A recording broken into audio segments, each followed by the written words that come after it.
Hi friends, అందరికీ good morning. Have a nice day. అందరు బాగున్నారా? అందరు బాగుండాలి, అందులో మేము ఉండాలి అని నేను ఎల్లప్పుడూ దేవుని కోరుకుంటున్నాను. టీలు కాఫీలు టిఫిన్ చేశారా ఫ్రెండ్స్? నేను ఈరోజు ఇడ్లీ చేసిన టిఫిన్. మా ఆయనకేమో దోశ వేసి ఇచ్చి పంపించిన. ఇదేమో ముగ్గురు కోసం చేసిన 3 ప్లేట్లు పల్లి పుట్నాల కొబ్బరి చట్నీ. పిల్లలకు లంచ్కి వచ్చేసి రైస్ వండి ఎగ్ ఫ్రైడ్ రైస్ చేసిన. ఫస్ట్ టైం 9th ఒకసారి 8th ఒకసారి. ఫస్ట్ టైం చేసిన ఎగ్ ఫ్రైడ్ రైస్. ఈరోజు లాస్ట్ డే పిల్లలకు. మండే నుండి ఫైనల్ ఎగ్జామ్స్. ఈరోజు అట ఫుడ్ షేరింగ్ చేసుకుంటారట, అందుకనే స్పెషల్గా చేయమని అంటే ఎగ్ ఫ్రైడ్ రైస్ అయితే చేసిన. 4 eggs తోటి అయితే చేసిన. 4 నీళ్ళాలు అయితే మంచిగా నీట్గా వచ్చినాయి, చెదరకుండా. పిల్లల లంచ్ కోసం అయితే ఇది.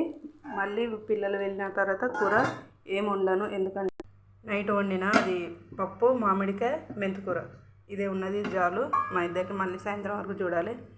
మా ఆయన మధ్యాహ్నం వరకు వచ్చేస్తాడు. బాయ్. మరో నెక్స్ట్ వీడియోలో కలుద్దాం.